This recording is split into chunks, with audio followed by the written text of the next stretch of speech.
Salut!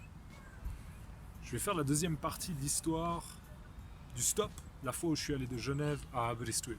Alors je m'étais arrêté la dernière fois au moment où j'étais à Paris, donc j'avais réussi à faire Genève-Paris en 3 étapes. Donc un monsieur qui m'avait pris, ensuite un couple de personnes assez âgées, et ensuite un autre couple un peu plus jeune. Donc 3 groupes de personnes qui m'avaient pris en 3 étapes. Donc à ce moment-là, je me retrouvais, j'étais à Paris, ok. Et mon but c'était quand même d'aller à Aberystwyth, ce qui est vraiment pas tout proche, ok. Il y a pas mal de kilomètres, la distance est grande, donc Paris et Aberystwyth. Donc ce que j'ai fait, c'est que j'ai demandé un petit peu à mes cousins là où ils me recommandaient potentiellement d'aller faire du stop. Et j'ai regardé aussi un peu sur internet, il y a pas mal de forums en fait où des gens ils partagent des conseils ou leur expérience sur le stop. Et donc j'ai regardé et je me suis dit ok, il y a peut-être un endroit, un spot. Un spot c'est un mot anglais mais moi je sais que je l'utilise beaucoup en français et je l'entends souvent. Un spot, donc un endroit qui est bien pour faire du stop. Okay, un endroit où potentiellement il y a des gens qui vont s'arrêter et qui vont dire ok viens, tu peux monter dans ma voiture et je vais t'aider, je vais te prendre en stop pendant un moment. Donc je suis allé à ce spot et puis ça a marché. C'est vrai que je pense au bout de 20 minutes à peu près, il y a un jeune mec qui m'a pris dans une toute petite voiture. Il était très sympa et en fait je crois qu'il travaillait au dehors de Paris et j'ai dû passer à peu près 40 minutes dans sa voiture. Voilà. Rien d'incroyable mais très sympa. Et puis je me suis retrouvé sur une autre station-service et en fait à ce moment-là je me suis dit ok, je vais continuer à aborder les gens et je l'ai fait et je suis tombé là sur quelqu'un qui était plus original que d'habitude de mon expérience parce que en fait il était vêtu d'un costume. Alors là j'utilise une expression qui est un petit peu plus formelle, okay. Il était vêtu d'un costume, c'est-à-dire qu'il portait un costume. Je vais juste montrer ça. Okay. Il était vêtu d'un costume, il portait un costume, c'est l'équivalent. Ça c'est une expression qui est assez formelle. Être vêtu de, généralement c'est suivi d'un habit, un chapeau, un costume, une veste, être vêtu de. Et donc lui il portait un costume et en fait c'était un businessman, c'était un homme d'affaires. Et il était très très élégant, très classe. Et puis il m'a dit ouais il n'y a pas de problème, pas de problème. Et en fait à ce moment-là c'est marrant parce que moi généralement quand je fais du stop, étant donné que généralement moi je vais pas payer quelqu'un qui me prend en stop. Mais pour dire merci, d'une certaine manière, c'est témoigner de son intérêt, poser des questions, être sympa. Et puis j'imagine il y a pas mal de gens qui prennent des gens en stop parce que ils se disent oh ça va changer un petit peu ma routine, ça va faire que ma journée elle va être plus intéressante qu'une journée normale, ça va changer de ma routine. Et du coup moi je me sens un petit peu obligé et je trouve que c'est normal de témoigner de mon intérêt, poser des questions à la personne. J'ai mis aussi 2-3 expressions. Donc moi quand je fais du stop je me sens un petit peu obligé et je trouve que c'est normal de témoigner de son intérêt, de montrer son intérêt ou de poser des questions par exemple. Okay, donc par exemple merci beaucoup de me prendre en stop, vous venez d'où, qu'est-ce que vous faites dans la vie, aujourd'hui vous allez où, etc. etc. En fait c'était assez marrant parce que je crois que j'ai eu le temps de lui poser 2 ou 3 questions. Je pense qu'au total on a dû parler peut-être 4 minutes. Et par la suite il avait un kit main libre. Okay, donc il avait un écouteur là avec un micro ici, un kit main libre. Et en fait, il n'arrêtait pas de passer des appels. Et je pense que c'était des appels pour le travail. Mais du coup, pendant l'essentiel du trajet, je me souviens plus exactement combien de temps je suis resté dans sa voiture, mais je pense au moins 1 heure. Et en fait, pendant tout le long, en fait, on parlait pas. Donc moi, j'étais tranquillement, comme ça. J'écoutais sa conversation. Il parlait néerlandais.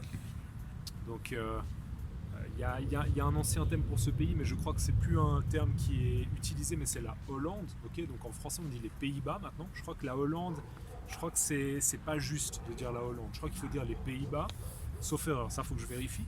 Mais donc lui il parlait néerlandais.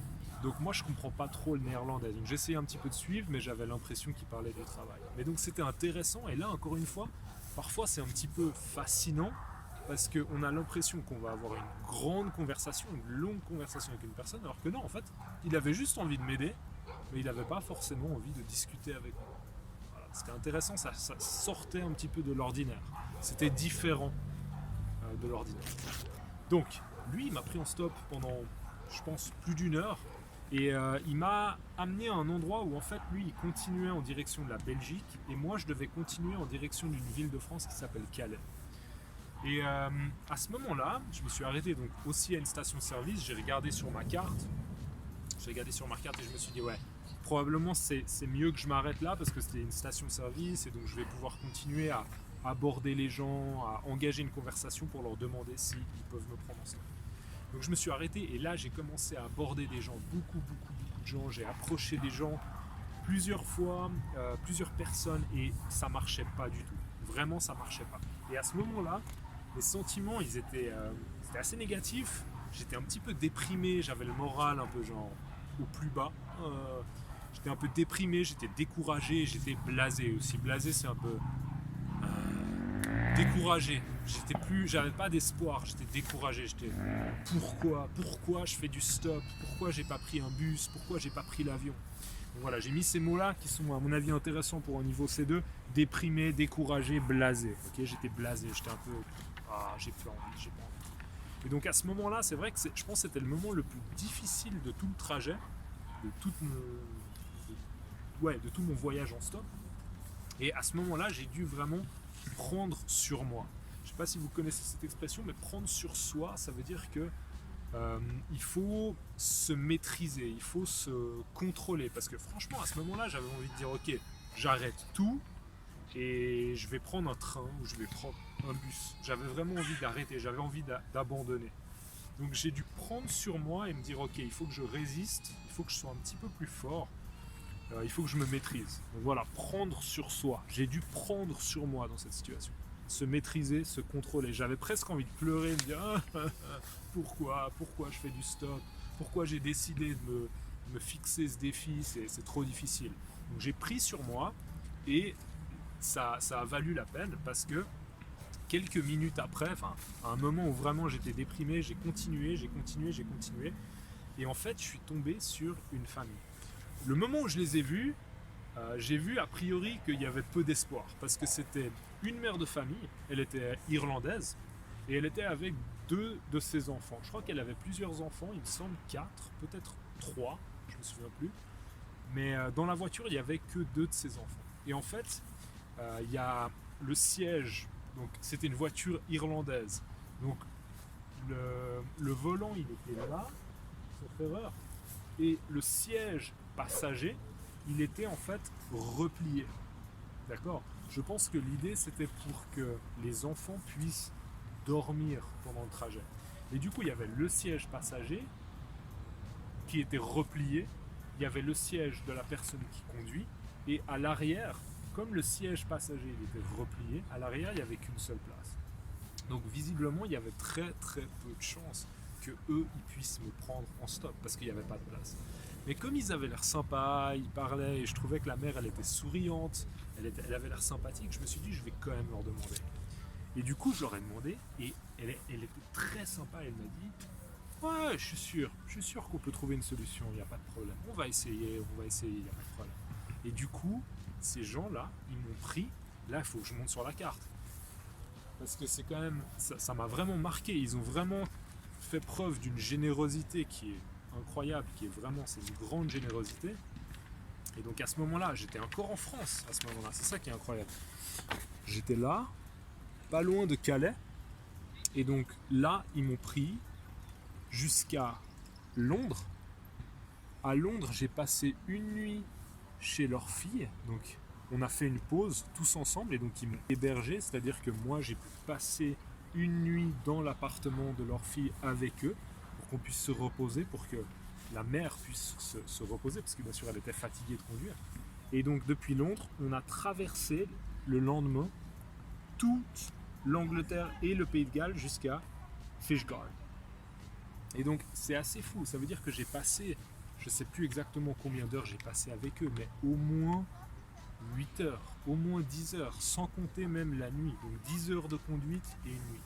Donc ça montre vraiment que, en tout cas pour moi jusqu'à présent, le fait de faire du stop, ça a été une expérience très enrichissante.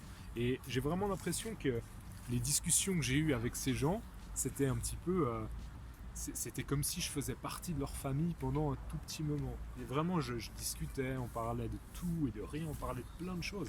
Et j'avais vraiment l'impression de découvrir leur voiture, leur environnement, leur famille, même l'appartement à Londres. Donc vraiment, c'était une histoire qui m'a marqué positivement et qui était très enrichissante. Donc voilà, je pense que j'ai tout dit sur cette histoire. Mais tout ce que je veux dire par là, c'est que jusqu'à présent, moi j'ai été vraiment surpris positivement par les expériences de stop. Et bien sûr, malheureusement, il y a toujours des choses négatives qui se passent. Il y a des histoires assez terribles de personnes qui ont fait du stop, qui ont été attaquées, etc.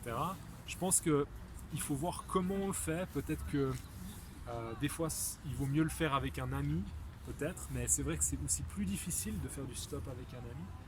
Mais voilà, pour moi ça a été très enrichissant. Et puis comme pour cette chaîne YouTube, l'idée c'est aussi d'avoir des histoires un petit peu à raconter, parce que je pense qu'on mémorise mieux les mots, les expressions, etc. Je pense qu'on les mémorise mieux quand elles sont en contexte. Donc c'est pour ça que moi j'essaie dans mes vidéos, même si l'histoire elle est très très simple, j'essaie d'avoir toujours une histoire.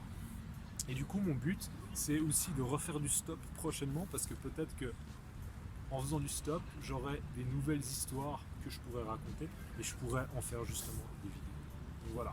La question que je vous pose, c'est est-ce que vous avez déjà fait du stop? Si c'est le cas, c'était comment l'expérience? C'était positif, négatif? Est-ce que vous trouvez aussi que le stop c'est quelque chose d'intéressant, passionnant? C'est quoi les adjectifs que vous utiliseriez pour décrire le stop? Est-ce que c'est risqué, c'est dangereux, c'est pas recommandable? Qu'est-ce que vous pensez de ça? Et est-ce que dans votre pays c'est courant? N'hésitez pas à mettre ça dans les commentaires, ok? Et puis dites-moi aussi si le niveau de la vidéo est utile, si vous apprenez des choses, si vous pensez que le choix des mots est intéressant pour enrichir votre vocabulaire. Je vous souhaite une bonne après-midi et à la prochaine. Ciao!